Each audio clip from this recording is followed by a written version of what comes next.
We're here with Stark County Auditor Alan Harold, and he just explained to the Stark County Commissioners why they should approve the Auditor's Office of getting out of the BMV business, and he gave a thumbnail sketch of history. What Stark County Political Report wants to talk to Auditor Harold about is the financing of it in terms of what Stark County gains or loses as a consequence of getting out of the business. And just as a little bit of background for the readers, I have had Stark County citizens contact me and say this is a bad move.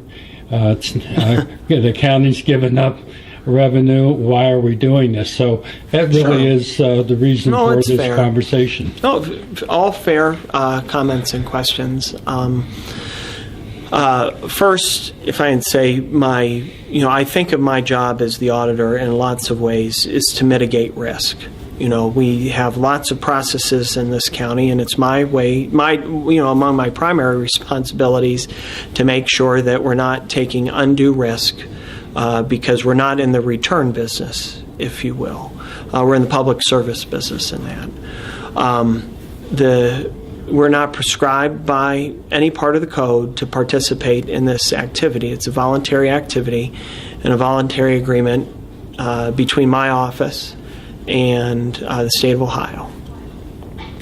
So if you look at the history over time, like a lot of companies, we have a ramp up in revenue from the day that we started to, people realize we're here, and then it's kind of flattened out over the past few years. And can you share with us what those numbers were? Just generally? Sure. And it's gone up. Our top line revenue was about $400,000 in 2011 and about $460,000 in 2013. Okay?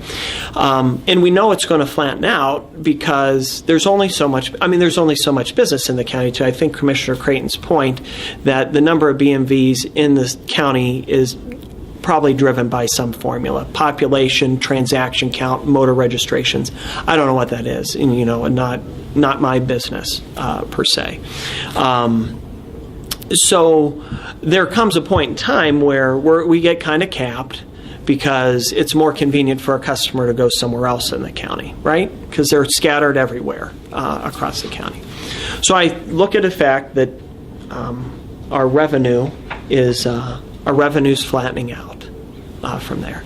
At the same time, while our transaction counts were going up, when I took over the BMV, I had 2 full-time employees and five or six, don't hold me to, I can get you the exact number, but there were 5 or 6 part-time employees total, for a total of 7 or 8 people up there. And our transaction counts grow in that, and the state came in sometime in the middle of 2012 and said, hey, your transaction counts are getting to a point where you need to have more full-time staff. You just can't keep up with the number of traffic or the amount of traffic with trying to run it with part-time folks. And I said, okay, the state can dictate these things. It's part of the agreement. They dictate the staffing levels, and we submit big reports to them, at the beginning of our contract anytime we change. So I went from 2 full-time employees to 4 full-time employees. And again, if you look, and I'm now at 8 part-time people to keep up with it. So I go from 7 or 8 people, 2 full-time and 6 or 7 or 5 or 6 part-time, to 4 full-time and 8 part-time. And our employment costs, so salary, benefits, workers' comp, things like that, PRS, insurance, as a share of revenue, went from 45% when I first had the BMV to 62% in 2013. So, and that's really my only variable cost, because the state gets, for every widget license that I sell, I get X, the state gets Y, all prescribed. It's not, if I sell more widgets, I'm going to get more, I get more money, but it's just my cut. And again, our revenue, I felt we were reaching the cap point. So if I go to a point where, again, less than 50% of my revenue is going to employment costs, and that's my chief variable costs, and my my variable cost is now running me almost 2/3 of revenue. I got to really stop and think about, how the money flows to the bottom line. We went from the first year I was here, we made about $110,000 to the county's bottom line, and this year we're going to make less than 50.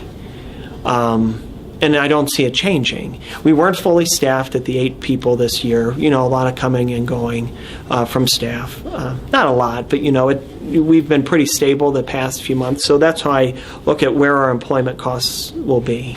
I look at we're maybe going to increase revenue by 3 to 5%, and that's going to yield, again, I'm going to make somewhere around $50,000 for the county.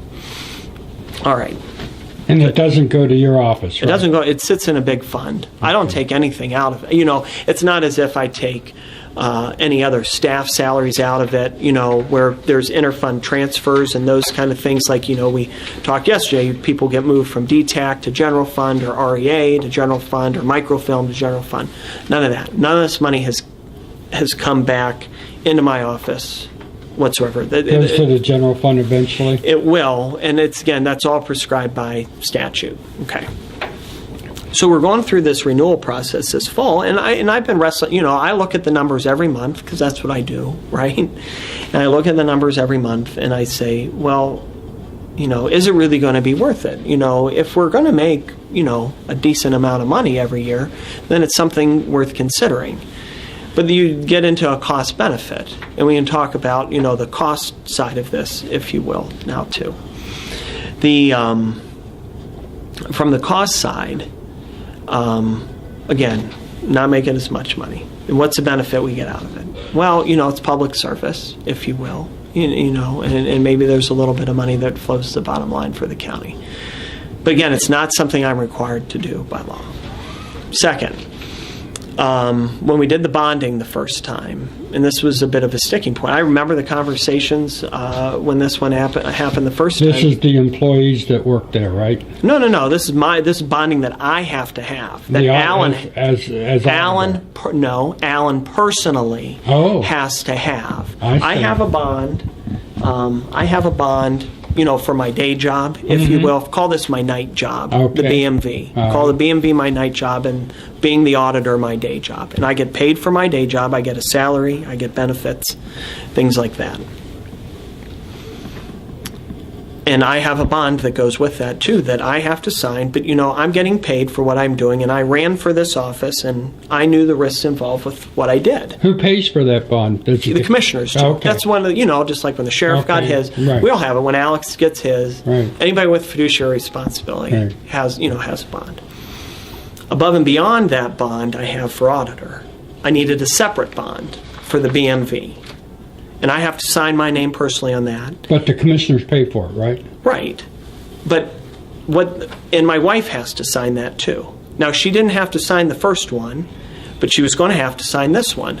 Through nothing to do with the operation, it's just, she said she wasn't signing it the first time, and however they got it through. Now they're told, no, your wife has to sign off on this, because what a bond does, my signing the bond indemnifies the county. The bond protects the county, right? But then the bond company comes after me. That's the way it works. That's, the bond company. And the bond kicks in, I think, if it's not your personal negligence or malfeasance, but it could be an employee. It could be anything. Anybody under your supervision. And that's whether it's here at the county or it's over at the or it's over the BMV. So now, you think about it, as Commissioner Crane rightly pointed out, I don't get paid. My office doesn't get paid. The county's not making as much money. And, oh, by the way, Alan, you're personally on the hook if anything goes wrong up there. Why would I do that? Why would I enter into that kind of risk for, no return for me, very clearly, no return for me, and very diminishing return for the county. And the county commissioners could not take it over. They're not eligible. By statute, the clerk of courts is allowed to have a limited agency. She's able to issue plates, the plates that are on the back of your car. We're a full-service agency. We do plates, we do your licensing, IDs, things like that. And of course, it makes sense the clerk has a limited one because they deal in car titles and things like that. She runs hers downstairs. I don't know anything about that setup. Don't know. Not, that's her business, not mine. I know my business, which is we got this full-service agency, which is the busiest in the county.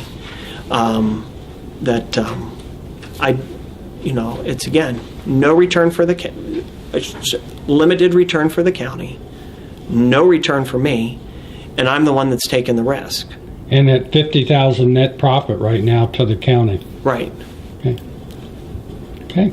Thank you. Yep. Thanks very much.